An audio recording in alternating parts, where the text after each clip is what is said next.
الرسول المصطفى أبي القاسم محمد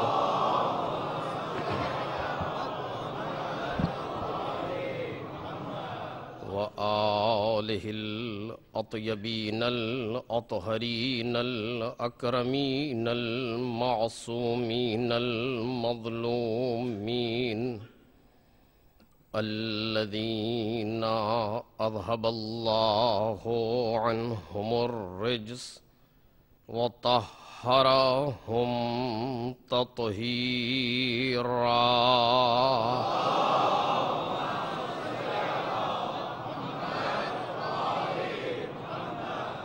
لا سيما ابن الزهراء بقية الله وآيته الكبرى واللعنة الأبدية على أعدائهم أجمعين.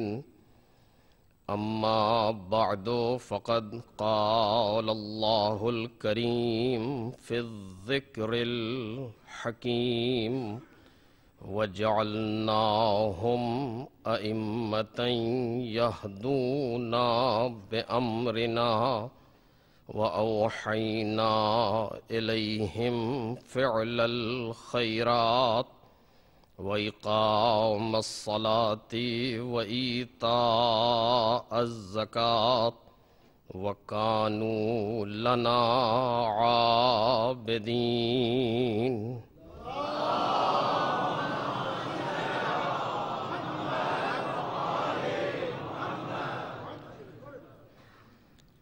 بزرگان محترم اور برادران عزیز، یہ سورہ انبیاء کی آیت ہے۔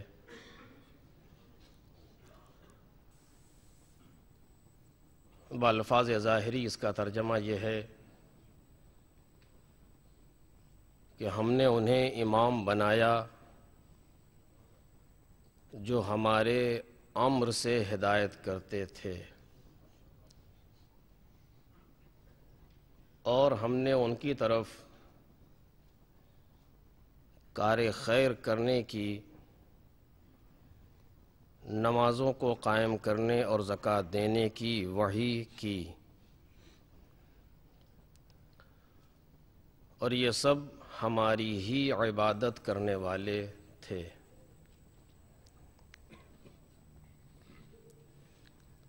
اس آیہ کریمہ کے وسیلے سے جو موضوع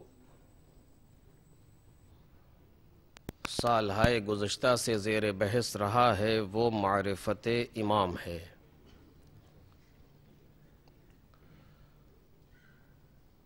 اور اس سال بھی انشاءاللہ اسی موضوع پر ہماری گفتگو رہے گی، چونکہ اس سے زیادہ اہم کوئی دوسرا موضوع ہمارے پاس نہیں ہے۔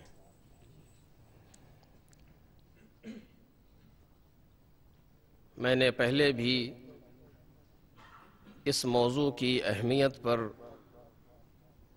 گفتگو کی ہے، لیکن صرف مقدمتاً ذہنوں کو متوجہ کرنے کے لیے اپنے موضوع کی طرف 2-3 باتیں عرض کر رہا ہوں۔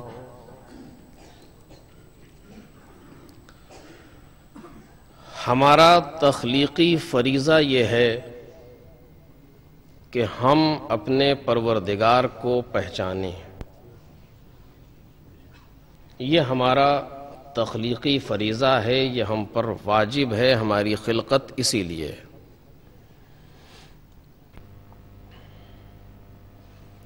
جتنے دوسرے اہداف اور دوسرے اغراض بیان کیے گئے ہیں روایات میں یا قرآن مجید میں، وہ سارے ہدف کسی اپنے سے بلند ہدف کے حصول کے لیے ہیں، خود آخری ہدف نہیں ہے، حتیٰ عبادت۔ ما خلقت الجن والانس الا لیعبدون میں جو ہدف بیان کیا جا رہا ہے، جو مقصد بیان کیا جا رہا ہے، وہ درمیانی مقصد ہے، آخری مقصد نہیں ہے۔ چونکہ جیسا کہ میں نے کل بھی آپ کے سامنے بیان کیا کہ ہر عبادت کا مقصد کیا ہے؟ قربتاً الی اللہ۔ چونکہ اس کے بغیر کوئی عبادت ہے ہی نہیں ہمارے پاس کہ جس میں قربتاً الی اللہ نہ ہو۔ تو جب خود ہر عبادت کا مقصد ہے قربتاً الی اللہ، تو پھر عبادت مقصد آخری کیسے ہو سکتا ہے؟ جو چیز خود کسی مقصد کے حصول کے لیے انجام دی جا رہی ہو، وہ خود مقصد کیسے ہے؟ ہر ذہن اسے محسوس کر سکتا ہے۔ جہاز پر بیٹھنا ہمارا مقصد نہیں ہے، مقصد اور منزل ہماری وہاں ہے جہاں یہ پہنچائے گا، لیکن اس مقصد کے حصول کے لیے اس پر بیٹھنا ضروری ہے۔ مقصد ہے جہاز تک جانا، یہاں سے ہم باہر نکل کے گاڑی میں بیٹھیں، گاڑی بیٹھنا مقصد نہیں ہے، یہ جہاں پہنچائے گی وہ مقصد ہے، ایئرپورٹ تک پہنچ گئے، اس کے بعد پھر جہاز پر بیٹھے، وہ بھی مقصد نہیں ہے، وہ بھی کہیں تک لے جا رہا ہے۔ مقصد کیا ہے؟ جہاں جا کر کے سفر ختم ہو جائے۔ توجہ کریں، جس جگہ پہنچ کے انسان کا سفر تمام ہو جائے، اس کے بعد پھر کوئی دوسرا سفر نہ رہ جائے، اسے مقصد کہیں گے۔ ہمارے سفر کا مقصد یہ ہے۔ عبادت کا مقصد کیا ہے؟ قربتاً الی اللہ۔ تو جب عبادت کا مقصد قربتاً الی اللہ ہے تو پھر عبادت مقصد کیسے ہے؟ خود عبادت وسیلہ ہے قرب پروردگار کے لیے، اور یہی وجہ ہے کہ اگر قرب پروردگار کسی عبادت میں مد نظر نہ ہو تو عبادت باطل ہے۔ یہ میں خطابت کے لہجے میں باطل نہیں کہہ رہا ہوں، واقعاً باطل ہے۔ آپ کسی بھی مرجع سے فتویٰ معلوم کریں کہ ہم دوران نماز، ہم نماز پڑھ رہے تھے، ہمیں محسوس ہوا کوئی ہمارا دوست آ گیا کہ جو عرب ملک کا رہنے والا ہے، اس کی عربی اچھی ہے، ہم نے اس کو سنانے کے لیے ذرا اچھے انداز سے کہا سبحان ربی الاعلی وبحمدہ، تاکہ وہ سن لے کہ ہمیں اچھے انداز سے کہنا آتا ہے۔ نماز میں 2 رکعت نماز میں کتنے سجدے ہیں؟ 4۔ کتنے واجبات ہیں نماز میں؟ آپ مجھ سے بہتر جانتے ہیں، 11۔ کتنے ارکان ہیں نماز میں؟ آپ کو معلوم ہے 5۔ ان 5 ارکان میں دونوں سجدے مل کر کے ایک رکن بنتا ہے، یہ بھی آپ جانتے ہیں۔ 11 واجبات ہیں، ان میں سے دونوں سجدے ایک واجب بنتے ہیں، یہ بھی آپ کو معلوم ہے۔ ان ساری چیزوں میں ایک سجدے میں یہ خیال پیدا ہوا کہ یہ سمجھ لے کہ ہمیں عربی اچھی آتی ہے۔ آپ مسئلہ معلوم کریں، علماء کہتے ہیں یہ نماز باطل ہو گئی۔ تکلف میں نہیں باطل ہے، باطل ہو گئی۔ پھر سے پڑھیے۔ اگر واجب نماز ہم پڑھ رہے تھے، مثلا صبح کی نماز پڑھ رہے تھے، کوئی آ گیا اور ہم نے سجدے میں ایک مرتبہ اور کہہ دیا اس کو سنانے کے لیے، یا پہلی مرتبہ کہا اس کو سنانے کے لیے اچھے لہجے میں کہا سبحان ربی الاعلی وبحمدہ، علماء کہتے ہیں یہ واجب ساقط نہیں ہوا، پھر سے پڑھے نماز، یہ باطل ہو گئی۔ بالکل ایسے ہے کہ جیسے درمیان نماز کوئی قبلے سے منہ پھیر لے، حکم کیا ہے کہ باطل ہے، کہ پڑھے تو جا رہا ہے وہ، کہ پڑھنے دیجئے، باطل ہو چکی ہے۔ جہاں اس نے قبلے سے انحراف پیدا کیا وہاں نماز باطل۔ توجہ کریں، نماز کا قبلہ کعبہ ہے۔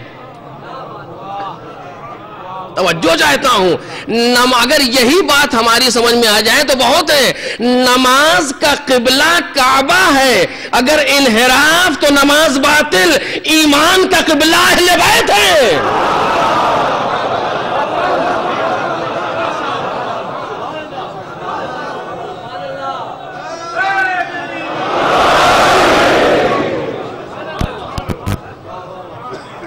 ایمان کا قبلہ اہل بیت ہے، ذرا سا انحراف ایمان باطل، پھر سے ایمان لائیں۔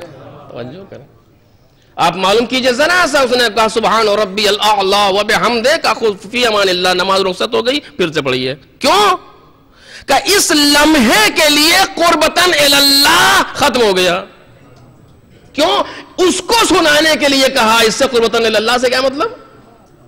دیکھا آپ نے کہ ذرا سا اگر عبادت میں قربتاً اللہ ادھر ادھر ہو جائے تو نماز رخصت ہو گئی، کوئی بھی عبادت ہو، عبادت رخصت ہو گئی۔ میں نے کل آپ کے سامنے بیان کیا کہ بغیر کسی شک و شبے کے مجلس عبادت ہے، بغیر کسی شک و شبے کے مجلس عبادت ہے۔ میں پڑھ رہا ہوں اگر قربتاً اللہ تو عبادت کر رہا ہوں، آپ سن رہے ہیں اگر قربتاً اللہ تو عبادت کر رہے ہیں۔ نہ مجھے آپ پر فوقیت حاصل ہے، نہ آپ کو مجھ پر فوقیت حاصل ہے، نہ میں یہ احسان جتا سکتا ہوں کہ پڑھ رہا ہوں، نہ آپ یہ احسان جتا سکتے ہیں کہ سن رہے ہیں۔ میں اپنی عبادت کر رہا ہوں، آپ اپنی عبادت کر رہے ہیں۔ ایک صلوات پڑھیں بآواز بلند پر محمد اور آل محمد۔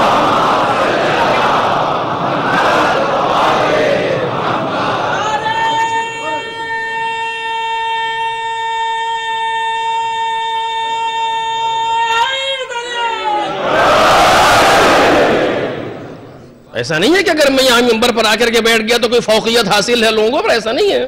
ہم اپنی عبادت کر رہے ہیں، وہ اپنی عبادت کر رہے ہیں، اور یہ ہوتا یہی ہے کہ جو جس میں وزن کم ہوتا ہے وہ پلہ اوپر چلا جاتا ہے۔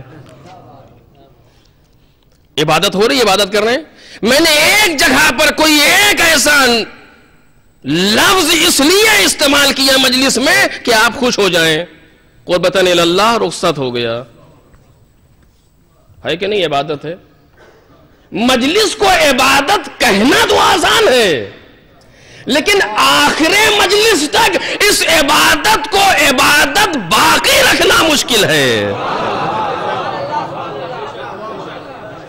بالکل میں دو چار کی بات کر رہا ہوں، ہر ایک کی سمجھ میں آ جائے۔ نوحہ پڑھنا عبادت ہے، کل میں نے کہا اس میں نہیں آنا چاہتا، نوحہ پڑھنا عبادت ہے، بالکل عبادت بغیر کسی شک کی عبادت ہے، لیکن عبادت کب ہے؟ جب قربتاً اللہ ہو، کیونکہ شرط عبادت کی ہے یہ قربتاً اللہ ہو۔ اگر عبادت قربتاً اللہ ہے تو عبادت ہے، کہ بالکل عبادت ہے۔ لیکن اگر کہیں پر یہ خیال پیدا ہوا کہ یہ فلاں کے لیے تمام شد،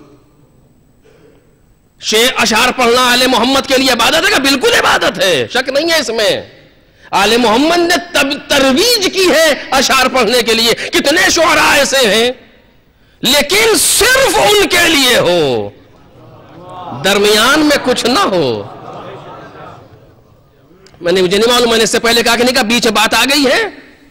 ایک شخص آیا جناب امام صادق علیہ السلام کے پاس،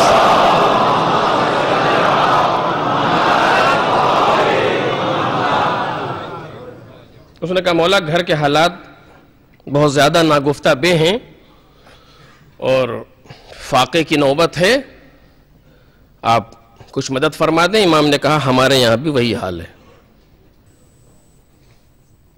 یہ سن کر کے چپ ہو گیا کہ جب مولا کے یہاں یہ حال ہے تو ہمارا ہے تو کون سی خاص بات۔ بیٹھا تھا، کچھ دیر کے بعد ایک شاعر آیا، اس نے کہا مولا میں نے آپ کی مدح میں آپ کے لیے چند شعر کہیں، قصیدہ کا پڑھو۔ اس نے پڑھنا شروع کیا، قصیدہ مکمل ہو گیا۔ امام نے خادم سے کہا فلاں حجرے میں ایک تھیلی رکھی ہے، لا کے دے دو۔ خادم گیا، اس نے تھیلی اٹھائی، لا کے دے دی، 10,000 درہم۔ اس نے کہا مولا میں نے ایک اور کہا ہے، کہا سناؤ۔ اس نے سنایا، مولا نے پھر یہی کیا، 20,000 درہم۔ اس نے کہا میں نے ایک اور کہا ہے، مولا نے کہا وہ بھی سناؤ۔ 3 مرتبہ اس نے 3 قصیدے سنے، مولا نے پھر اس کو 10,000 30,000 درہم۔ اگر کوئی مجھ جیسا شاعر ہوتا تو پوری رات سناتا، مصرع بحر میں ہوتا یا نہ ہوتا، مولا دے رہا ہے، اس سے بہتر کہاں مل سکتا ہے۔ اس نے کہا جب 3 اس نے قصیدے پورے سنا لیے تو اس نے کہا کہ مولا میں نے اس کے لیے نہیں کہا تھا، میں نے صرف اس لیے کہا تھا کہ آپ خوش ہو جائیں،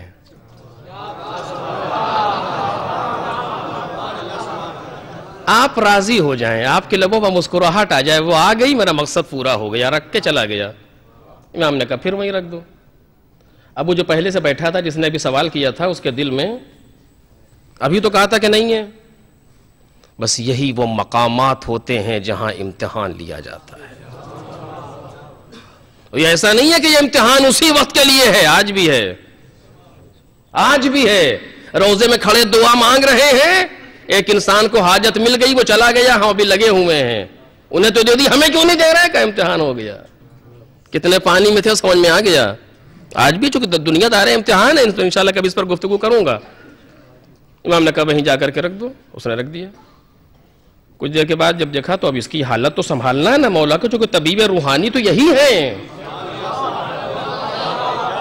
اگر ڈاکٹر مریض سے بھاگ جائے تو مریض جائے گا کہاں بیچارہ؟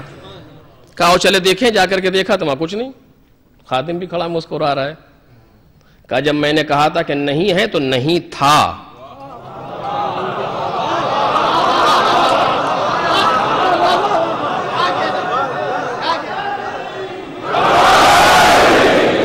اور جب میں نے کہا کہ وہاں رکھا ہے لے آؤ، تو اگر نہ ہو تو وجود میں آنا پڑے گا۔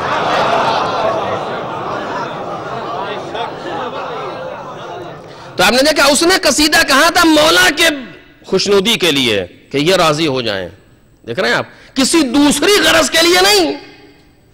میں آپ کے لیے یہ شعر نظر کر رہا ہوں، آپ کے لیے کیوں نظر کر رہے ہیں؟ ان کے لیے نظر کریں۔ ایک صلوات پڑھیں محمد اور آل محمد۔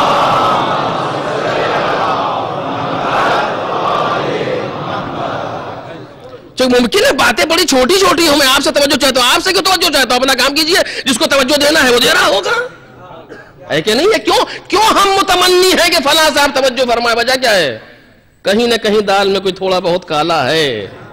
ایک صلوات پڑھیں محمد اور آل محمد۔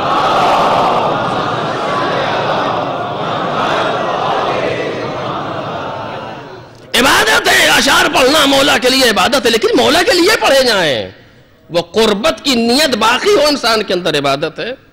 تو کوئی عبادت ہمارے پاس ہے ہی نہیں جس میں قصد قربت نہ ہو۔ قصد قربت یعنی قربتاً اللہ، اللہ سے نزدیک ہونے کے لیے۔ اور میں شاید اس کو اب تقاریر میں عرض کروں آپ کے سامنے، بڑا مشکل مسئلہ ہے عزیزو، لیکن بہرحال اب یہ اور بات ہے کہ جو قربتاً اللہ کی نیت کرے گا، توجہ چاہتا ہوں ایک جملے پر جلدی سے کہہ رہا ہوں، تفصیل بعد میں انشاءاللہ۔ جو قربتاً اللہ کی نیت کرے گا، وہ چاہے نہ چاہے مجبوراً اسے آل محمد سے قریب ہونا پڑے گا۔ اور شاید میں نے اس سے پہلے سے کہا بھی ہوں آپ کے سامنے، بالآخر مقصد آخری عبادت نہیں ہے، عبادت پروردگار سے قریب ہونے کے لیے ہے۔ قرب خدا کیوں؟ پھر کوئی نہ کوئی مقصد سامنے موجود ہے۔ آخری مرحلے پہ گفتگو کروں آپ کے سامنے۔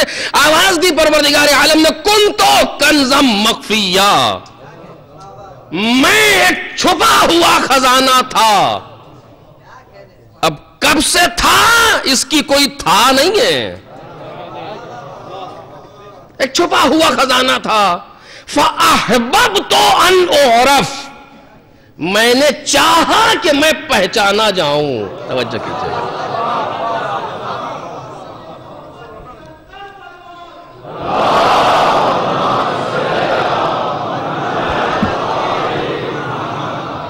میں ایک چھپا ہوا خزانہ تھا، میں نے چاہا کہ میں پہچانا جاؤں۔ حسن لا یزال ہے، اظہار چاہتا ہے۔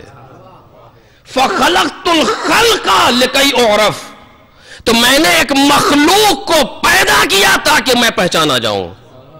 خلقت کی وجہ کیا تھی؟ لِكَيْ أُعْرَفْ، توجہ کیجئے، خلقت کی وجہ کیا ہے مخلوقات کے لیے؟ ہمارے لیے نہیں، ساری مخلوقات کے لیے وجہ کیا ہے خلقت کی؟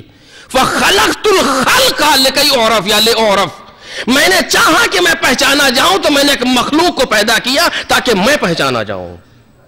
کیا ہوا؟ یعنی معرفت وجہ خلقت کائنات ہے۔ اب یہ مسئلہ بہت سخت ہے، لیکن میں اس کو آسان کر کے آپ کے سامنے پیش کرنا چاہتا ہوں تاکہ میرے بچوں کی بھی سمجھ میں آ جائے۔ بزرگ تو مجھ سے بہتر جانتے ہیں، ان سے میں خطاب نہیں کرتا، ان کے ذرا نوازی جو بیٹھے ہوتے ہیں۔ فَخَلَقْتُ الْخَلْقَ لِكَيْ أُعْرَفْ، ہم نے مخلوق کو پیدا کیا تاکہ میں پہچانا جاؤں۔ خلقت کائنات کا سبب معرفت پروردگار، اس کے علاوہ کچھ نہیں۔ توجہ کیجئے، اس کے علاوہ کچھ نہیں۔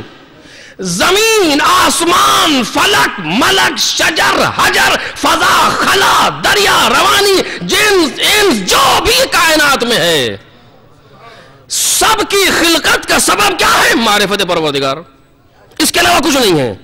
زمین کیوں بنی؟ معرفت پروردگار کے لیے۔ آسمان کیوں خلق ہوا؟ معرفت پروردگار کے لیے۔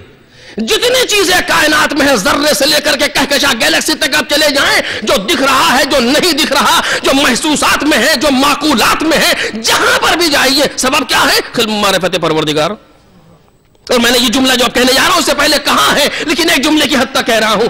عزیزو، جس طریقے سے ساری کائنات کا خالق وہ ہے، توجہ چاہتا ہوں، جس طریقے سے ساری کائنات کا خالق وہ ہے، اسی طریقے سے ساری کائنات کی خلقت کا سبب بھی خود ہی ہے۔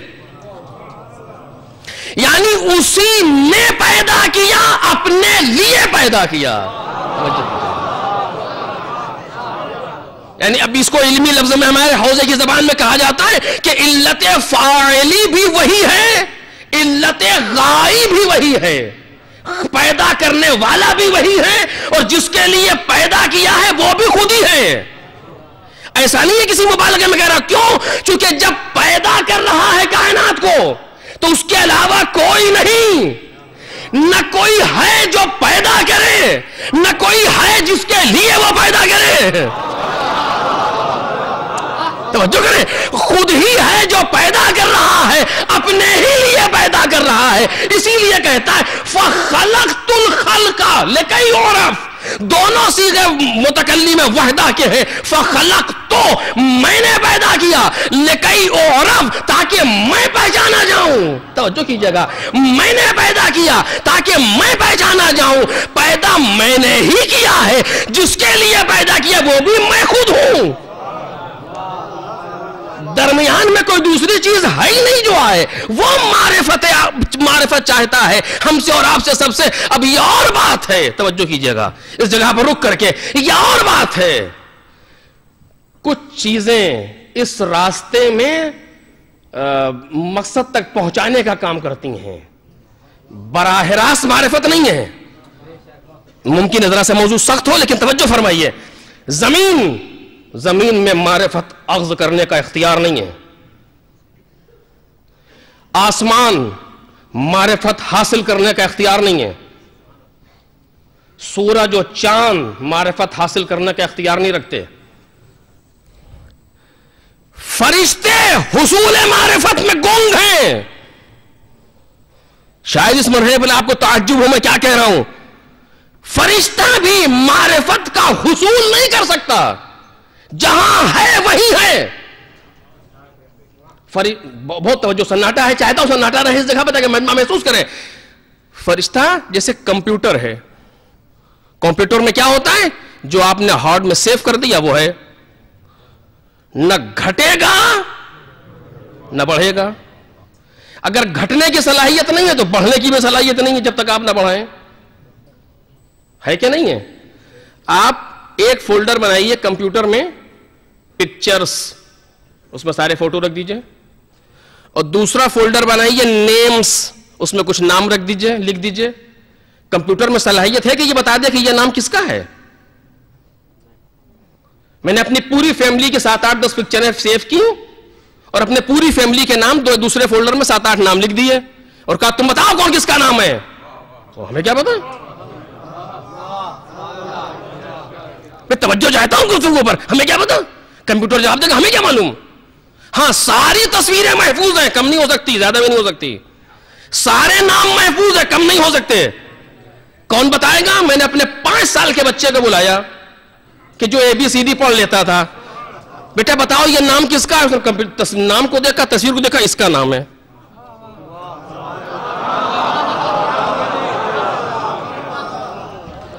وہ بچہ جس کی میموری میں ابھی وہ صلاحیت نہیں ہے کہ جو اس کمپیوٹر کے اندر موجود ہے، ماسٹر کمپیوٹر میں، جہاں ہزاروں فائلیں، لاکھوں فائلیں محفوظ رکھتا ہے اپنے اندر، محفوظ رکھتا ہے، تطبیق نہیں دے سکتا،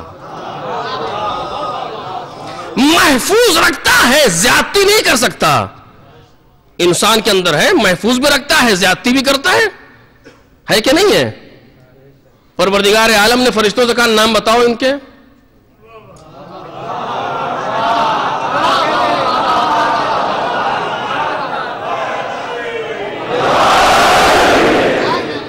قرآن مجید ہے یہ؟ جب فرشتوں نے کہا تھا پروردگار کیا تو ایسے کو خلیفہ بنائے گا کہ جو جا کر کے زمین پر خونریزی برپا کرے؟ وَنَحْنُ نُقَدِّسُ لَكَ، ہم تیری تسبیح کرتے ہیں، ہم تیری حمد کرتے ہیں۔ تو خدا نے کیا جواب دیا؟ انی اعلم ما لا تعلمون، جو میں جانتا ہوں تم نہیں جانتے۔ پھر اس کے بعد کیا ہوا؟ فرشتوں سے کہا کہ جو ہم نے یہ جو نام یہاں رکھے ہیں، جو اشخاص ہیں، ان کے نام بتاؤ۔ فرشتے یہ کہہ رہے ہیں کچھ نام ہماری ہارٹ میں ہیں، کچھ یہ تصویریں ہماری، یہ کون کس کا نام ہے، کیا بتا؟ جناب آدم سے کہا تم بتاؤ، انہوں نے تطبیق دی، بتایا دونوں کو ہے، سمجھایا دونوں کو ہے، تطبیق کی صلاحیت فرشتے میں نہیں ہے۔ یہ فرشتے کا نقص نہیں ہے، کمال ہے۔ توجہ کیجئے، یہ نقص نہیں ہے، اپنے لیے اس کا کمال ہے، لیکن اس کمال سے بالا تر کمال ہے جو جناب انسان میں ہے، کہ جہاں تطبیق کی صلاحیت موجود ہے۔ اسی لیے جناب جبریل، میں اس سے پہلے کہہ چکا ہوں اس جملے کو، جلدی سے سنیے۔ جناب جبریل سے پروردگار عالم نے پوچھا جناب جبریل کون؟ سید الملائکہ، تمام ملائکہ کا آخری۔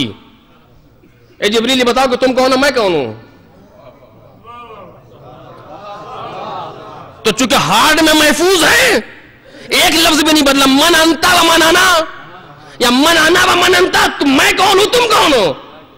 اسی امانت کے ساتھ کہا انتا انتا انا انا، تو ہے، میں ہوں۔ اب یہ محاورہ کب سے آیا ہے مجھے نہیں معلوم، تو میں، لیکن بات یہاں پر آ گئی جب سید الملک کو، توجہ کیجئے، جب سید الملائکہ کو میدان معرفت میں گونگا پایا، ملکوتیت کو جب خاموش پایا میدان معرفت میں، تو ایک آواز نے سہارا دیا اور آواز دی، ارے کہتا کیوں نہیں انت رب الجلیل وانا العبد الذلیل، تو رب جلیل ہے، میں عبد ذلیل ہوں۔ ایک صلوات پڑھیں محمد اور آل محمد۔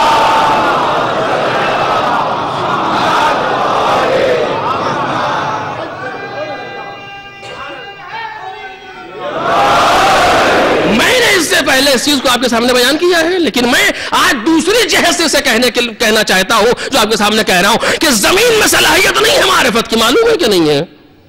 آسمان میں صلاحیت نہیں ہے، شمس و قمر میں صلاحیت نہیں ہے، پھر آپ کیسے کہہ رہے ہیں سب کو بنایا ہے معرفت کے لیے؟ جی، صرف اور صرف معرفت کی صلاحیت جناب انسان کے اندر ہے، جن و انس۔ اسی لیے کہ ما خلقت الجن والانس الا لیعبدون، جبکہ ہیں سب اسی راستے میں، لیکن نہیں، چونکہ تمہارے لیے ضرورت تھی زمین کی،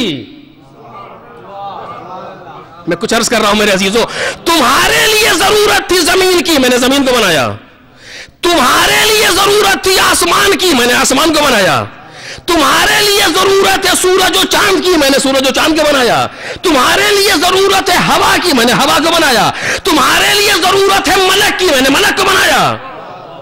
ملک میری ضرورت نہیں ہے، تمہاری ضرورت ہے، میں نے تمہارے لیے ملک کو بنایا ہے تاکہ تم معرفت حاصل کرو۔ اگر تم نہ ہوگے تو معرفت نہیں، اور جب تم ہوگے تبھی زمین کا ہونا ضروری ہے، آسمان کا ہونا ضروری ہے، شمس و قمر کا ہونا ضروری ہے، یہ سب تمہارے لیے ہے۔ جب تمہارے لیے ہے اور تم معرفت کے لیے، یعنی یہ پوری کائنات معرفت کے لیے ہے تمہارے حوالے سے۔ اسی لیے آواز دی پروردگار عالم نے حدیث قدسی میں، یا ابن آدم خلقت الاشیاء لاجلک، اے آدم کے بیٹے میں نے ساری چیزوں کو تیرے لیے پیدا کیا۔ الاشیاء، الف لام لگا ہے جم کے اوپر، افادہ عموم کرتا ہے، علماء تشریف رکھتے ہوں گے جانتے ہوں گے، افادہ عموم کرتا ہے الف لام جم کے اوپر۔ الاشیاء، ساری کائنات میں جتنی چیزیں ہیں ہم نے سب کو تیرے لیے بنایا ہے۔ وَخَلَقْتُكَ لِأَجْلِي، اور تجھے اپنے لیے بنایا ہے، تجھے اپنے لیے بنایا ہے۔ اپنے لیے بنانے کا مطلب یہ نہیں ہے کہ تجھ سے کوئی فائدہ اٹھانا چاہتا ہوں یا تجھ کو بنا کر کے اپنے آپ میں خدائی میں کچھ اضافہ کرنا چاہتا ہوں، نہیں نہیں، وہ اور ہوں گے جو عوام کی بیساکھی پر اٹھے، اور اب اسی جگہ بات آئی ہے وہ دوسرے ہیں جو عوام کی بیساکھی پر اٹھے. میں خدا تمہارے بنانے سے نہیں بنا ہوں. پوری کائنات سجدے میں جھک جائے میری خدائی میں کوئی اضافہ نہیں. پوری کائنات سجدے سے انکار کرے میری خدائی میں کوئی کمی نہیں. مولائے کائنات نے گفتگو کی, آواز دی خلقت الخلق, پروردگار عالم میں مخلوقات کو اس طریقے سے پیدا کیا کہ غنیاً عن طاعتہم وعامنا من معصیتہم, ان کی اطاعتوں سے مستغنی تھا, بے نیاز تھا, ان کی معصیتوں گناہ سے بے ضرر تھا. کیوں؟ اس لیے کہ لأن معصیت من عصا لا تضرہ من عصا ولا تنفعہ طاعت من اطاع. جو معصیت کرتا ہے, جو گناہ کرتا ہے, اس کے گناہ خدا کو ضرر نہیں پہنچا سکتے.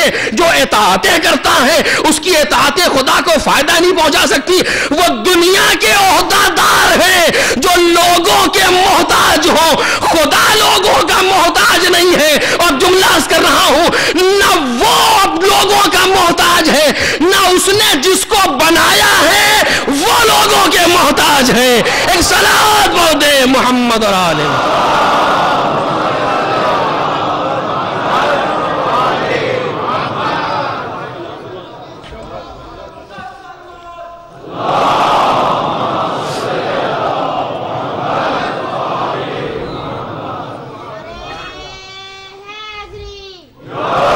وہ کسی کا محتاج نہیں ہے.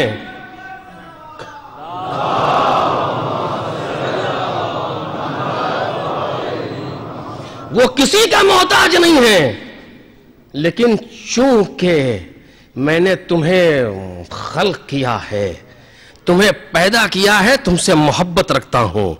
تم میری مخلوق ہو, تم میری مصنوع ہو. چاہتا ہوں کہ میرے قریب آؤ تاکہ تمہارا وجود قوی ہو جائے, تاکہ تمہارا وجود منور ہو جائے. میں چاہتا ہوں میرے قریب آؤ, ورنہ مجھے ضرورت نہیں ہے, نہ مجھے ضرورت ہے, نہ میرے رسول کو تمہاری ضرورت ہے, نہ میرے بنائے ہوئے اماموں کو تمہاری ضرورت ہے. نہیں نہیں, تم عہدہ دو یا نہ دو, نہ تمہارے عہدہ دینے سے انہیں ملتا ہے, نہ تمہارے عہدہ لینے سے ان کا عہدہ جاتا ہے. تم تخت چھین سکتے ہو, امامت نہیں.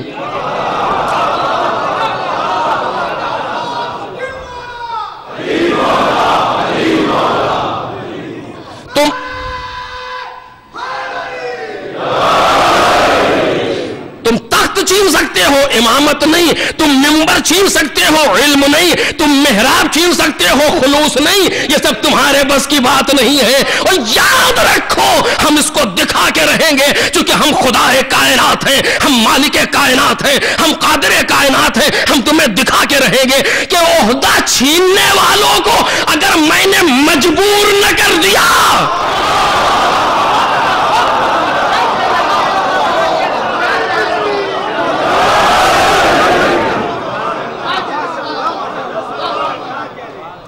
بھئی اگر ہم نے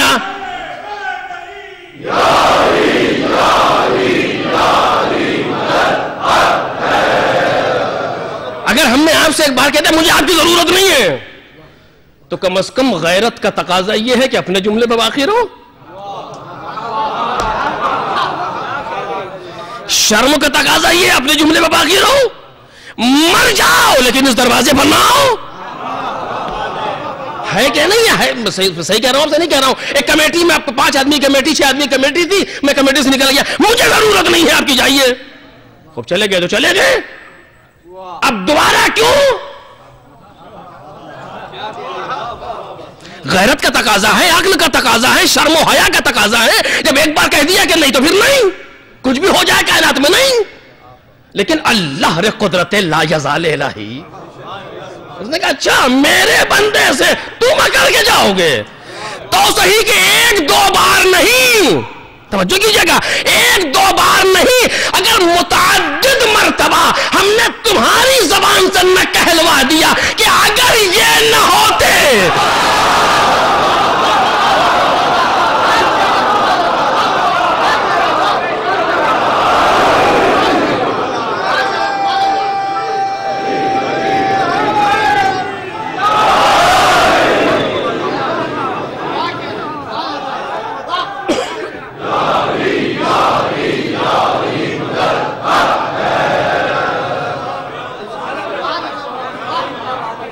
ہے نہیں ہے، تو تاریخ کی حقیقت ہے، اس میں کوئی کنٹروورشل کوئی چیز نہیں ہے، تاریخ حقیقت بیان کر رہی ہے کہ ایک دو مرتبہ متعدد مرتبہ کھڑے ہوئے، کوئی مشکل آئی، عجیب آدمی ہے، آپ نے تو کہا کہ ہمیں آپ نہیں چاہیے، اور کوئی ایک مسئلہ دکھا دو، توجہ چاہتا ہوں عزیزو، کوئی ایک مسئلہ دکھا دو کائنات کا جس مسئلے کے جواب میں یہ تمہارے دروازے پر آیا۔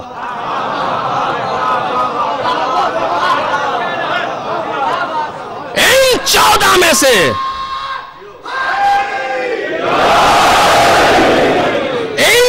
میں سے کوئی ایک بھی کائنات میں کسی کے دروازے پہ گیا ہو یہ مشکل آ گئی ہے، اسلام خطرے میں ہے،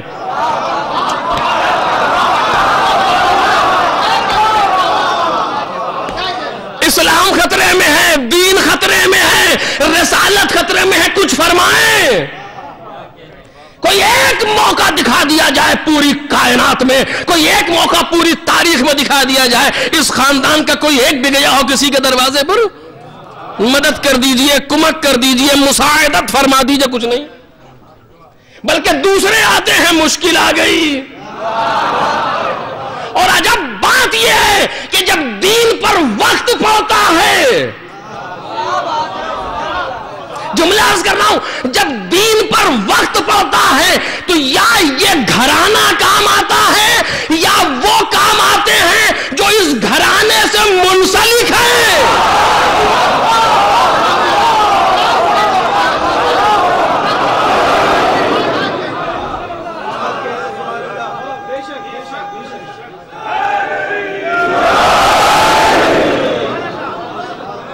ابھی سڈرک ورسز کو آپ بھولے تو نہیں ہیں، ابھی آپ بھولے تو نہیں ہوں گے، کچھ دن پہلے کی بات ہے، ایک انسان نے توہین رسالت پر کتاب لکھی، دین کا مذاق اڑایا، کون بولا؟ سارے کے سارے پروانے خاموش بیٹھے ہیں، کسی کے زبان میں طاقت نہیں ہے کچھ کہہ سکے، ایک اٹھا، توجہ کیجئے گا، یہ دشمنی بلا وجہ تو نہیں ہے،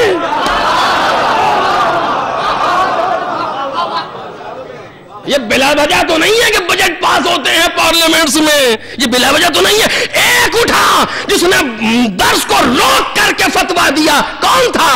میں کچھ اور نہیں کہوں گا، یہ وہی تھا جس کی رگوں میں ابو طالب کا لہو دوڑ رہا۔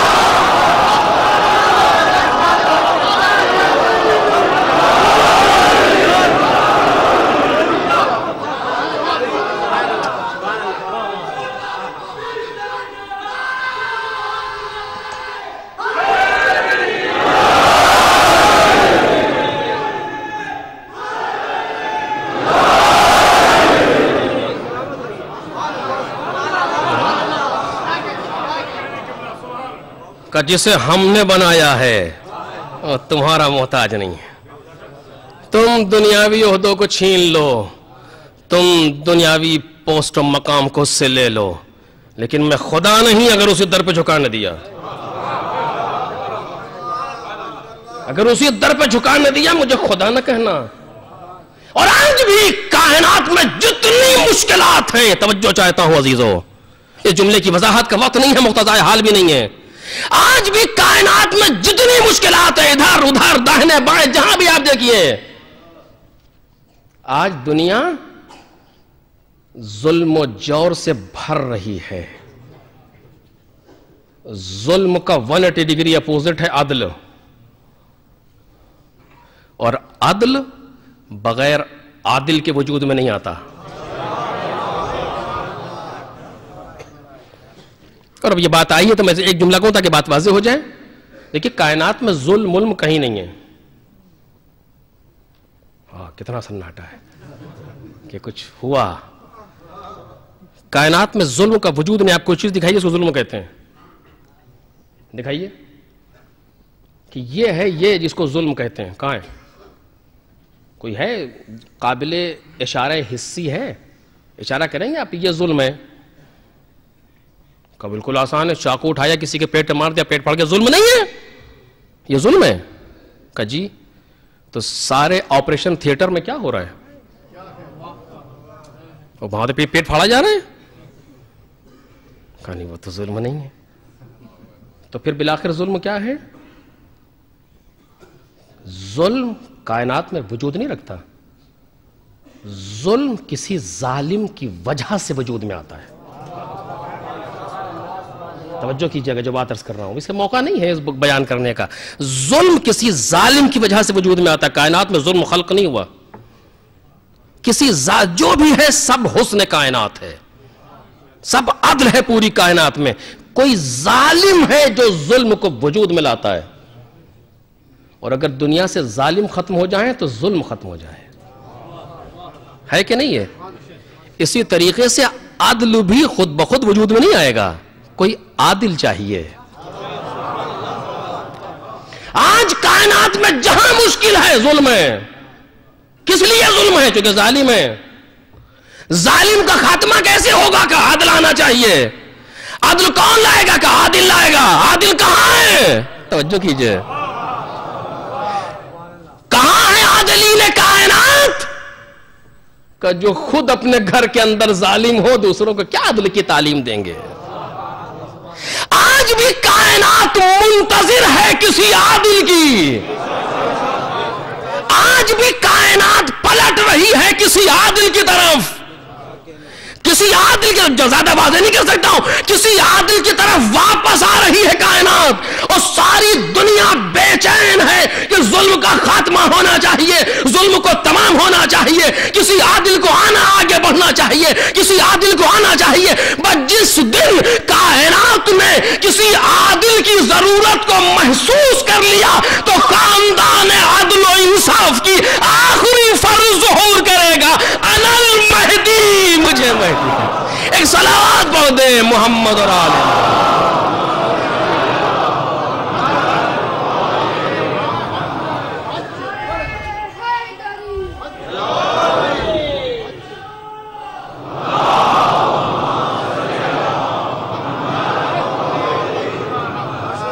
آج بھی کائنات میں عدل کی یعنی پھر خداوند عالم اسی خاندان پر جھکا دے گا زمینوں کو کہ جسے میں بناتا ہوں وہ کسی کا محتاج نہیں ہوا کرتا. میں نے تم کو اس لیے نہیں پیدا کیا کہ میں خدا تر ہو جاؤں. میں خدا ہوں. جب تم نہیں تھے تب بھی خدا تھا، میں تب بھی خدا تھا، جب تم نہ ہوگے تب بھی میں خدا رہوں گا. میں نے تمہیں پیدا کیا تاکہ تم سنور جاؤ، تمہارے اندر معرفت کی کیفیت پیدا. بالآخر میں عرض کر رہا تھا کہ انسان کی خلقت کا سبب معرفت پروردگار. توجہ کیجئے. میں نے کہا کہ میں اس کے پہلے مختلف طریقوں سے اس معرفت کی اہمیت پر گفتگو کر چکا ہوں، لیکن ضروری ہے کہ ذہن متوجہ ہو جو کہنا چاہ رہا ہوں پھر اس چند دن کی گفتگو کے لیے. معرفت یعنی کیا؟ عربی کا لفظ معرفت یعنی کیا؟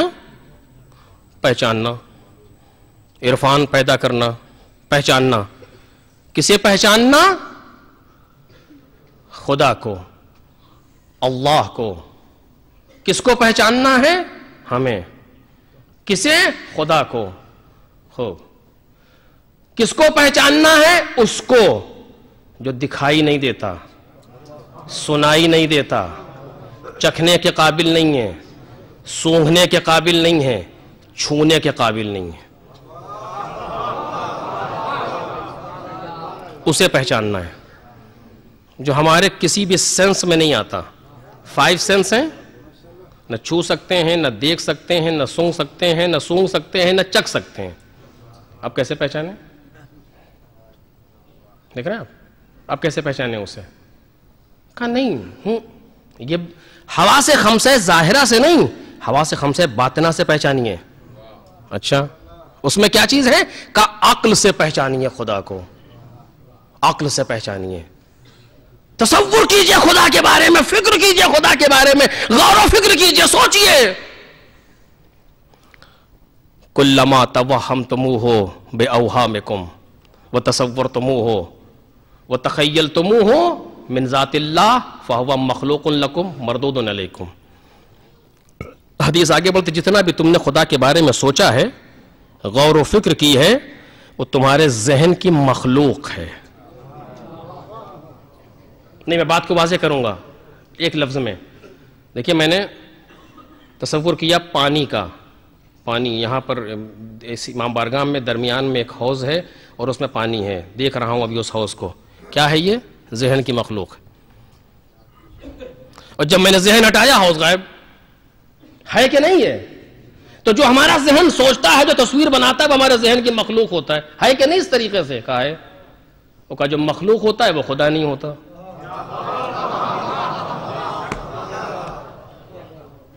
ہم پیدا کیے گئے خدا کو پہچاننے کے لیے، کیسے پہچانے؟ کتنا سخت سوال ہے، کیسے پہچانے؟ میں نے سال گزشتہ اسی حدیث پر گفتگو کی تھی پوری، اسی جگہ لا کے چھوڑ رہا ہوں، آگے بڑھنا چاہتا ہوں۔ کیسے پہچانے بالآخر خدا کو؟ یہ جملہ کہنا تو آسان ہے، معرفت خدا حاصل کی، یعنی کیا کریں؟ کیا کریں؟ معرفت خدا حاصل کریں یعنی کیا کریں بالآخر؟ خدا کی ذات پر ایک بورڈ لگا ہے بڑا سا، نو انٹری، لا تفکروا فی ذات اللہ، اللہ کی ذات کے بارے میں فکر مت کرنا، تفکروا فی کل شیء، ہر چیز کے بارے میں فکر کرو، لا تفکروا فی ذات اللہ، ذات خدا کے بارے میں فکر نہ کرنا ورنہ ہلاک ہو جاؤ گے، ہلاک ہو جاؤ گے، حدیث کا جملہ ہے ہلاک ہو جاؤ گے، تہلکو، فکر مت کرنا ذات خدا کے بارے میں، ہلاک ہو جاؤ گے۔ عجیب بات ہے۔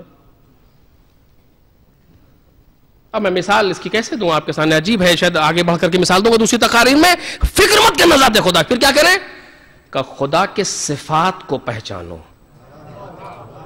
ذات خدا چونکہ لامحدود ہے، تمہارا ذہن محدود ہے، محدود لامحدود میں آ ہی نہیں سکتا، دو چار بات ختم ہو گئی، سمندر گلاس میں نہیں آ سکتا، وہ ایک لامحدود چیز ہے، ظاہری اعتبار سے لامحدود نہیں ہے، لامحدود چیز ہے، یہ محدود، اس میں آ ہی نہیں سکتا، خدا لامحدود ہے، تمہارا ذہن محدود ہے، آ ہی نہیں سکتا، پھر کیا کریں؟ کہ خدا کے صفات کو پہچانو۔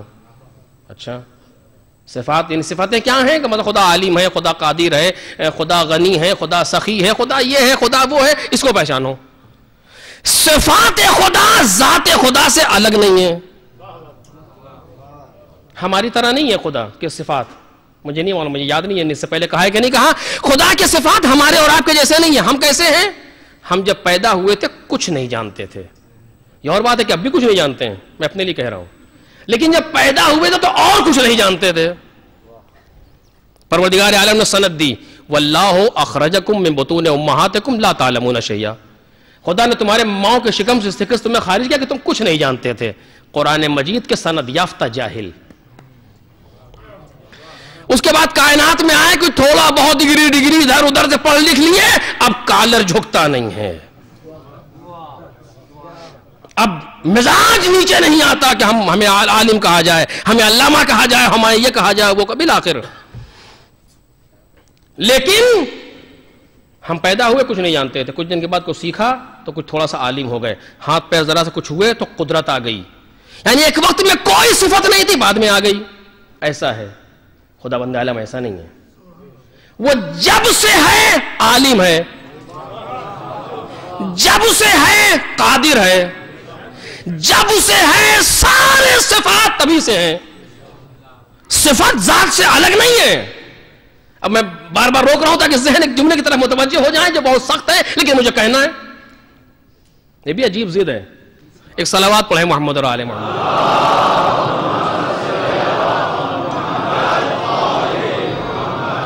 ایک صفت پر رک رہا ہوں، توجہ چاہتا ہوں، ایک صفت پر رک رہا ہوں، صرف عالم۔ اس سے پہلے بھی میں نے کہا اس کو لیکن دوسرے طریقے سے، آج اس طرح سنیے۔ ہم جب پیدا ہوئے تھے حتیٰ اپنا نام ہمیں نہیں معلوم تھا، یہ آپ جانتے تھے؟ کوئی نہیں جانتا، کچھ بھی نہیں پتا کائنات، اسے دیوار کہتے نہیں معلوم، اسے کیا کہتے کچھ نہیں معلوم کائنات میں، جاہل، بالکل جاہل پیدا ہوئے۔ بعد میں علم آیا، نام پتا چلا، یہ ماں ہے، یہ باپ ہے، یہ کھانا ہے، یہ پانی ہے، یہ فلاں یہ فلاں، اسے بعد میں پتا چلا، اس وقت کچھ نہیں جانتے تھے۔ خدا یہ کیا ہے کہ ہماری ذات الگ ہے، صفات الگ ہیں۔ اگر علم ہماری ذات میں ہوتا تو جب ہم آئے تھے ہمیں عالم ہونا چاہیے۔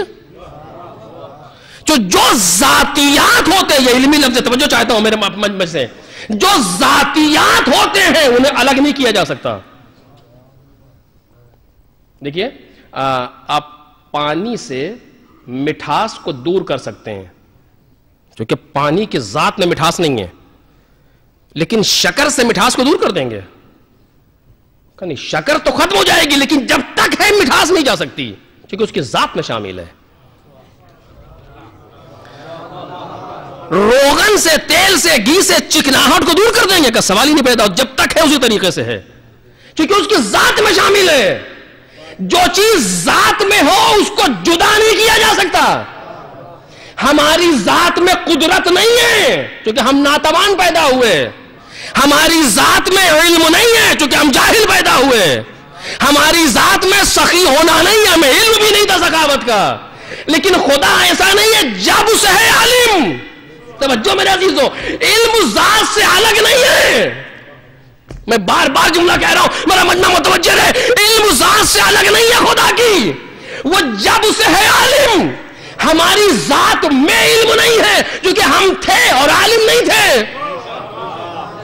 عالم سے مراد حوزے پڑھنا نہیں، اپنے نام کے عالم، اپنے ماں باپ کے عالم کی یہ ہمارا ماں ہے، یہ ہمارا باپ ہے، اس کے عالم۔ ہم جب سے ہیں عالم نہیں ہے، ہم جب ماں کے شکم سے باہر آئے جاہل تھے، لیکن وہ جب سے ہے عالم ہے۔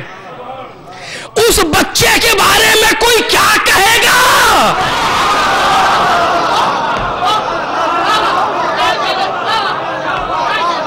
اس بچے کے بارے میں کوئی کیا کہے گا جو آ کر کے یہ پوچھتا نہیں ہے، سناتا ہے۔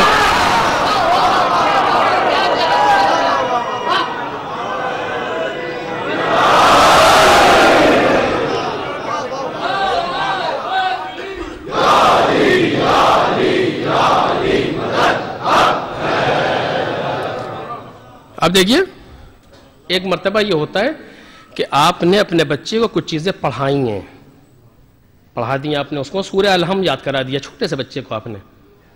اب وہ زمانہ چلا گیا جب لوگ سورہ الحمد وغیرہ یاد کراتے تھے۔ اب وہ ہے کہ جب بچے کوئی مہمان، بیٹا اے بی سی ڈی سناؤ،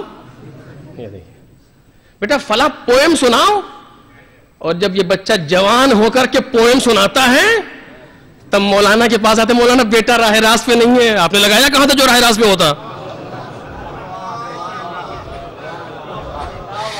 جو بو دیا تو مولانا گندم کیسے کٹوا دے؟ حد ہو گئی، یہ تو بالکل سیدھی سیدھی بات ہے، جب آپ نے خود اپنے ہاتھ سے جو بو دیا تو اب گیہوں کیسے کاٹیں گے؟ آپ نے راہ راست پہ لگایا ہوتا تو آج ہوتا۔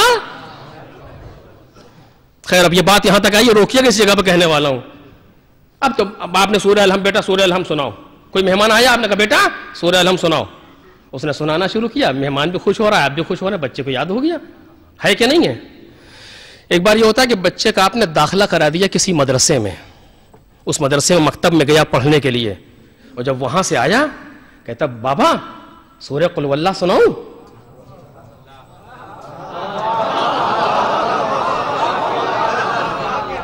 اب آپ نہیں کہہ رہے ہیں کہ سناؤ، اب وہ کہہ رہا ہے کہ سناؤں۔ کیوں؟ اب آپ نے کہیں اور سے پڑھ کے آ رہا ہے۔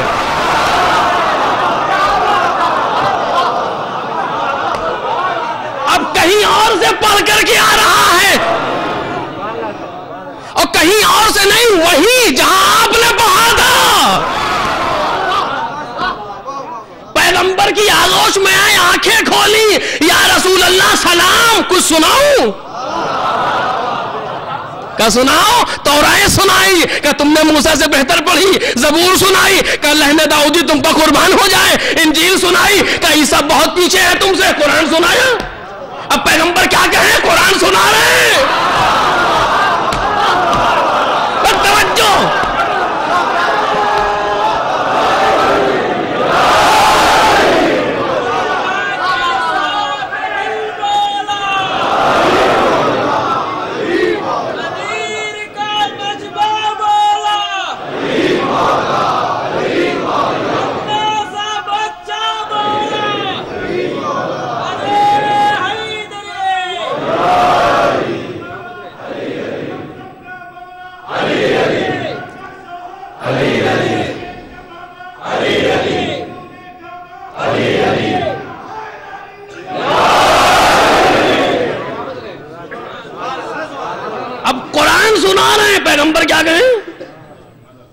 پیغمبر کیا کہیں؟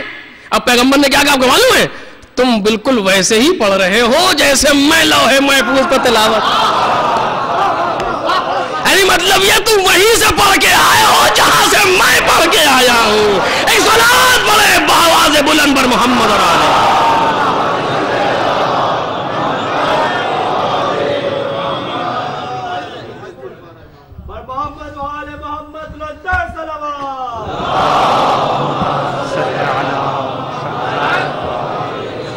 یہ دو گاڑیاں ہیں رستہ بلاک کر رہی ہیں. دبئی کی ایک نمبر پلیٹ ہے گاڑی 10636 اور دوسری گاڑی ہے M52055. یہ بھی دبئی کی نمبر پلیٹ ہے.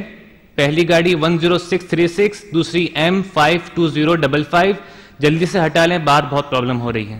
بر محمد والے محمد صلی اللہ علیہ وسلم.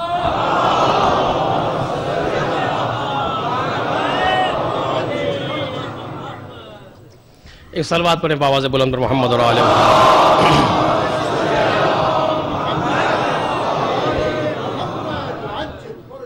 کہا تم بالکل ویسے ہی پڑھ رہے ہو جس سے میں پڑھا کرتا تھا. یعنی یہ بچہ وہ ہے جو یہاں آ کے پڑھے گا نہیں بلکہ پڑھائے گا. یہ تم سے علم لے گا نہیں بلکہ دے گا. اب مجھے نہیں معلوم کہ اس کے صفت اس کی ذات سے الگ ہے یا نہیں. اب کیا کہوں اس کے بعد عزیزو، بڑا سخت مرحلہ ہے، بڑا سخت مرحلہ ہے. مولا آپ آتے ہی قرآن پڑھ رہے ہیں، علم لے کر کیا رہے؟ یعنی کیا علم آپ کی ذات سے الگ نہیں ہے؟ انسانوں کی خصوصیت تو یہ ہے کہ صفت ذات سے الگ ہے. انسانوں کی خصوصیت تو یہ ہے کہ صفات ذات سے الگ ہے، اور آپ کے صفات کا ذات سے الگ نہیں. کیا کریں؟ توجہ کیجئے گا. شاید یہی وجہ ہے کہ پیدا ہوتے ہی پیشانی کو سجدے میں رکھا. توجہ چاہتا ہوں عزیزوں، پیدا ہوتے ہی پیشانی کو سجدے میں رکھا.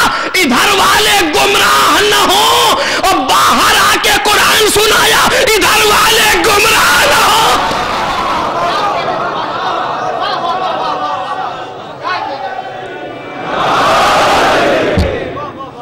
دونوں کام مولا نے ایک مرحلے میں انجام دیے. کائنات میں آئے تو پہلے سجدہ کیا تاکہ یہ نہ سمجھو کہ خدا ہوں، میں خود کسی کے سامنے ساجد ہوں کہ اس نے اتنا دے کے بھیجا. اور جب باہر آئے کعبے کے تو قرآن سنایا کہ یہ نہ سمجھنا کہ تم جیسا ہوں.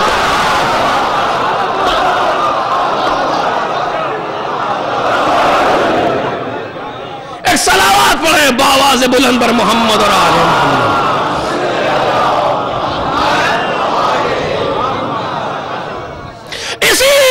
بیلنس کا نام ہے معرفت امام. کل انشاءاللہ اسی جگہ سے گفتگو کو آغاز کروں گا. یوں ہی نہیں پیغمبر نے کہا تھا کہ جو آگے بڑھ گئے ہیں واپس آئیں، جو پیچھے رہ گئے ہیں وہ آگے آئیں، ایک نقطہ اتحاد پر جمع ہوں. چونکہ اب وہ آپ کسی جگہ دکھا دیے پیغمبر نے یہ کہا آگے والے پیچھے آئے اور پیچھے واپس آئیں، جو پیچھے ہیں وہ آگے آئیں، جتنے احکام پہنچائیں. کہا نہیں، اب وہ سنانے جا رہا ہوں جو بیلنس ہے، درمیانی مرحلہ ہے، صراط مستقیم ہے. آگے پڑھ گئے تب بھی ہلاک، پیچھے رہ گئے تب بھی ہلاک. ایک صلوات پڑھیں محمد اور آلہ محمد.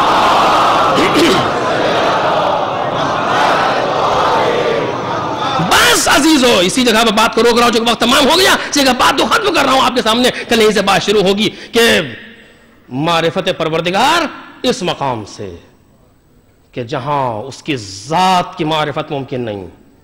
معرفت امام کیوں ضروری ہے؟ اسے کل سے انشاءاللہ اسی جگہ سے ابتدا ہوگی کہ کیوں ضروری ہے معرفت امام. انسان کیسے محسوس کرے معرفت، اور پھر ایسی معرفت.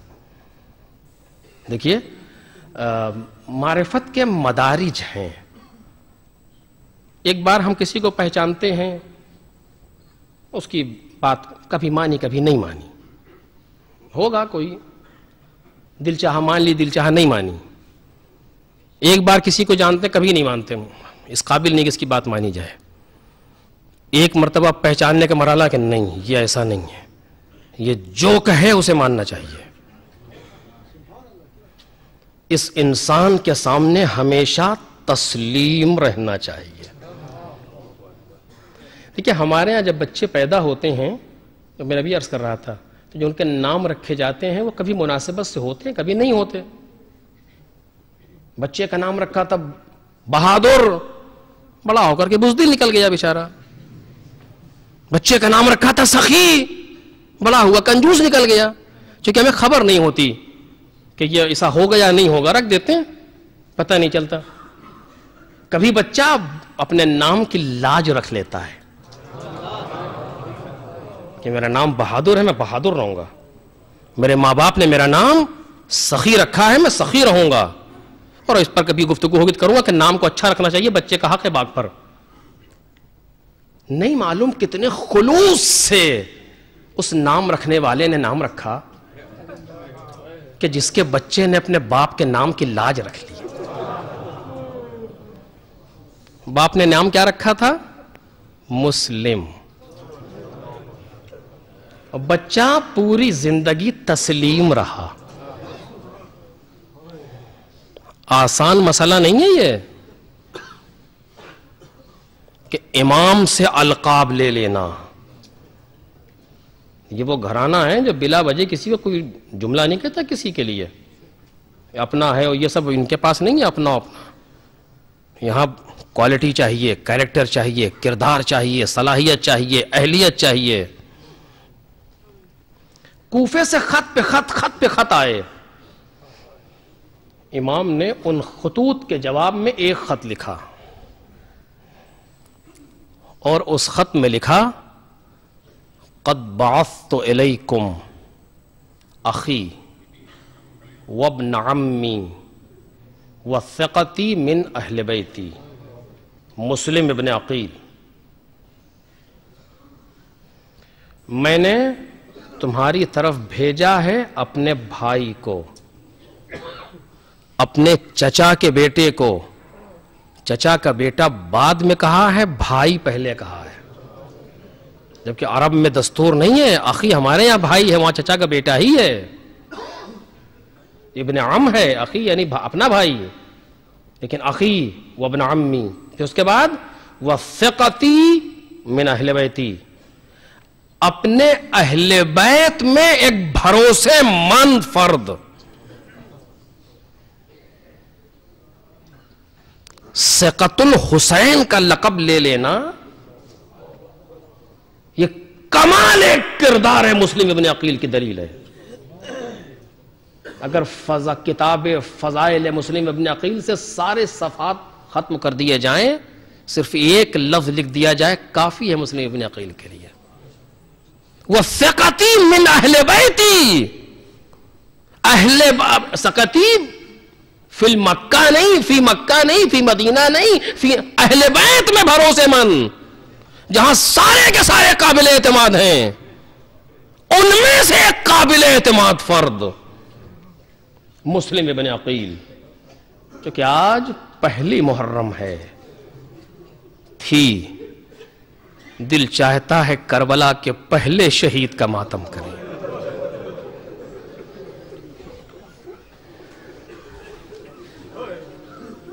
نہیں معلوم جناب عقیل نے کیسے نام رکھا تھا اپنے بچے کا مسلم. مسلم یہ خط لے کر کے کوفے چلے جاؤ, اور جا کر کے کوفے کے حالات سے ہمیں آگاہ کرو. دیکھو کہ جو لوگوں نے کہا ہے ان کے خطوط ان کے عقائد کے مطابق ہیں, ان کے نظریات کے مطابق ہیں کہ نہیں. امام جانتے ہیں کہ ہے کہ نہیں, لیکن ظاہراً ایک نصیحت ہے, ایک طرز تفکر ہے جو لوگوں کے حوالے کرنا ہے. جاؤ,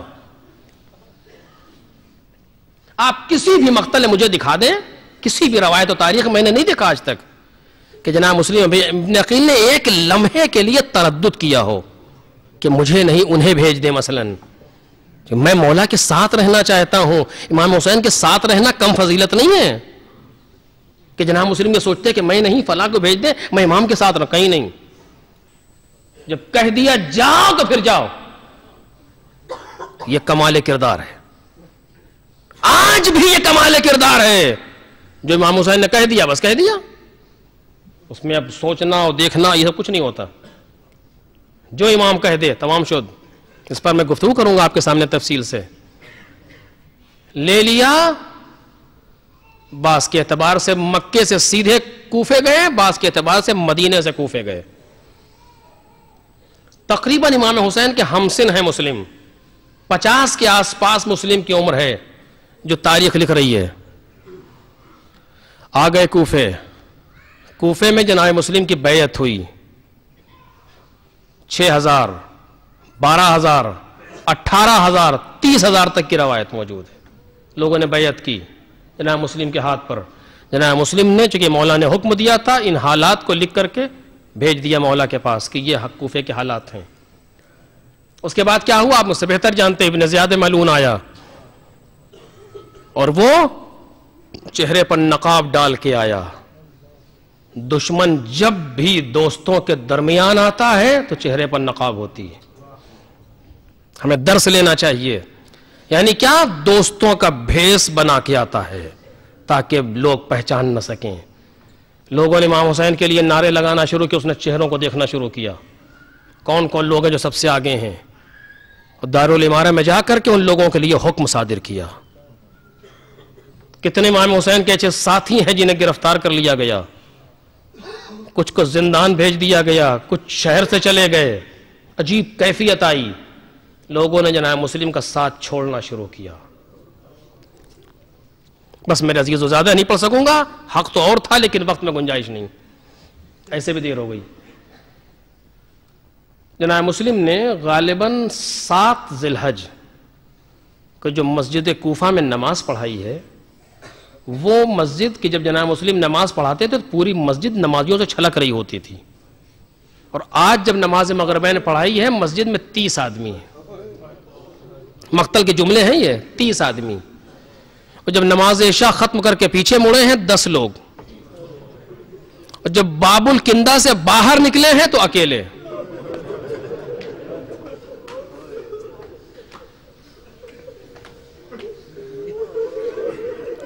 جناب مسلم کی ساری فکر کیا ہے کہ میں اس فریضے کو ادا کر دوں جو میرے مولا نے میرے گردن پر رکھا تھا، جو میرے کاندھے پر مولا کا فریضہ ہے وہ ادا ہو جائے. کیا کہ حالات بتا دوں.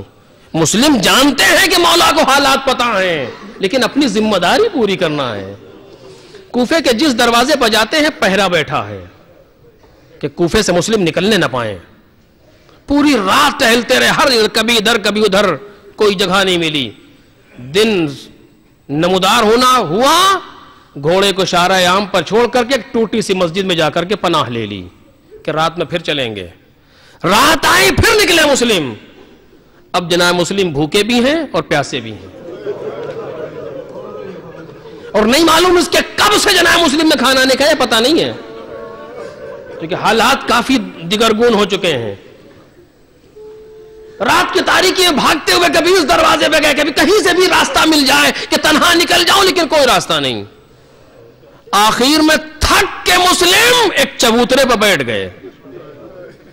کچھ دیر کے بعد گھر کا دروازہ کھلا، ایک ضعیفہ آئی، اس نے آگے دیکھنا شروع کیا جیسے کسی کا انتظار کر رہی ہے.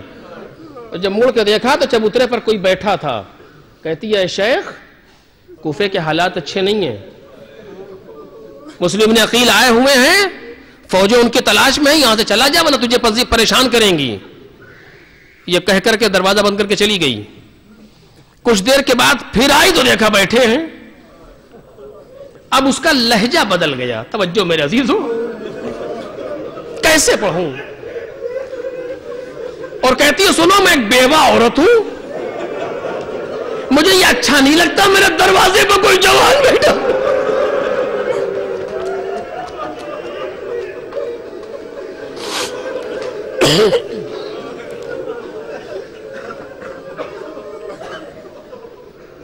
اپنے گھر چلا جا، چونکہ جناب مسلم کو پانی پلا چکی ہے، مہربان پایا ہے مسلم نے. اپنے گھر چلا جا. تو جناب مسلم کہتے ہیں بی بی جس کا گھر نہ ہو وہ کہاں جائے؟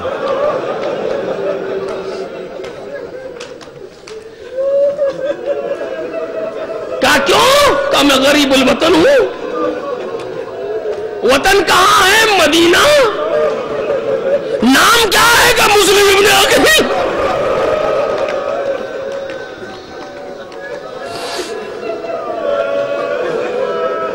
طوع نے ہاتھوں کو جوڑا، مولا یہ گھر حاضر ہے، معاف کیجئے کہ مجھے خبر نہیں تھی. آئے، بس مختصر کر رہا ہوں 2-3 منٹ. آئے، رات بھر مصلی عبادت پر ہے مسلم. آخری رات ہے، عقیل کا بیٹا ہے، علی کا بھتیجا ہے، سفیر حسین ہے. صبح سے تھوڑا سا پہلے مسلم کی آنکھ لگی. انا للہ و انا الیہ راجعون کہہ کر کے اٹھے. توا پانی لے کر کے آئی وضو کے لیے. کہا آپ سوئے نہیں آگا؟ کہا نہیں سویا تھا اور میں نے خواب میں دیکھا کہ پیغمبر موجود ہیں، چچا علی ابن ابی طالب موجود ہیں اور کہتے ہیں مولا کائنات نے کہا مسلم الوحا الوحا العجل العجل. کا اس کی تعبیر یہ ہے اس خواب کی کہ میرا وقت قریب آ گیا. وضو کر کے مصلی پر آئے، ابھی فریضہ صبح سے فارغ نہ ہونے پائے تھے کہ گھوڑوں کے ہنہنانے کی آواز، ٹاپوں کی آواز، اسلحوں کی آواز آنے لگی. جناب مسلم مصلی عبادت سے اٹھے، اسلحے سجنا شروع کیے. تو انہوں نے کہا کہاں چلے؟ کہا سن نہیں رہی ہو؟ دشمنوں نے تمہارا گھر گھیر لیا. مجھ سے یہ برداشت نہیں ہوگا کہ میری وجہ سے دشمن تیرے گھر میں آ جائے. اور تیری بھی حرمتی ہو. اے غیرت مسلم تجھے سلام. توعہ کے گھر میں دشمن آئے، برداشت نہ ہوا. ارے جا کے سید سجاد کے دل کی خبر لو.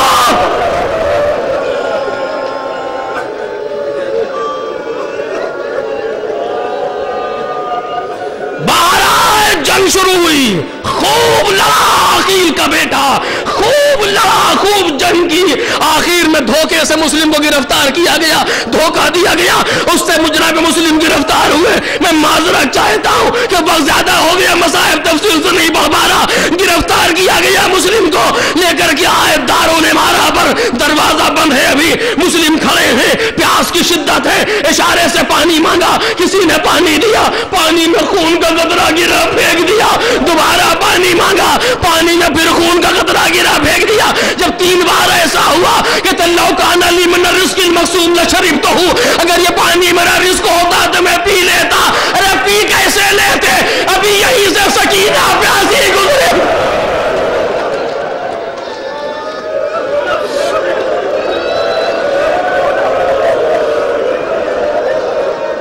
ابن زیاد کے سامنے لایا گیا.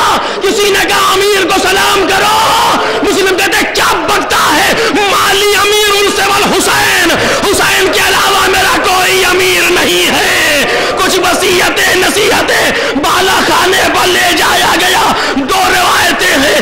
ایک روایت میں یہ کہ سر قلم کر کے سر کو پھینکا گیا، دوبارہ دھڑ کو پھینکا گیا. ایک روایت میں یہ ہاتھ پیر میں رسی بندھی ہے، بالا خانے سے دھکا دے دیا گیا.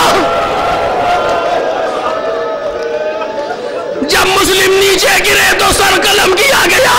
لکھا ہے عزیزو، جناب مسلم کو دھکا دیا گیا. جب کوٹھے سے گرنے لگے اپنے رخ کو مکے کی طرف کیا، آواز دی السلام علیکہ یا عبد. ہواؤں کی دوش پر مسلم کا سلام چلا، امام حسین کے گالوں سے ٹکرایا. آواز دی وعلیکہ السلام.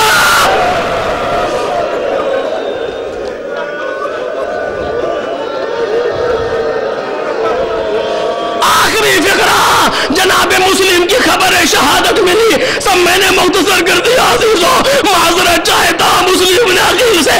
جناب مسلم کی خبر شہادت امام حسین کو راستے میں ملی. جناب مسلم کے بھائیوں کو بلایا. کیا ارادہ ہے؟ کہ مولا ہم کوفے چلیں گے، یا تو مسلم کا بدلہ لیں گے یا اسی شہادت پر فائز ہوں گے کہ جہاں مسلم ابن عقیل فائز ہوئے ہیں. امام حسین نے دعا دی، خیمے کے اندر آئے. بہن نے دیکھا بھیا کا چہرہ بدلا ہوا ہے. ارے جناب زینب سے بہتر کون پہچانے گا امام حسین کو؟ بھیا خیریت تو ہے؟ کہا زینب مسلم کی بیٹی حمیدہ کو لے کر کے آؤ. ایک جگہ پر امام حسین بیٹھے، مسلم کی بیٹی کو بلایا. بیٹی قریب آئی، 10-12 سال کی ہے. اپنے پہلو میں بٹھایا، سر پہ ہاتھ پھیرنا شروع کیا.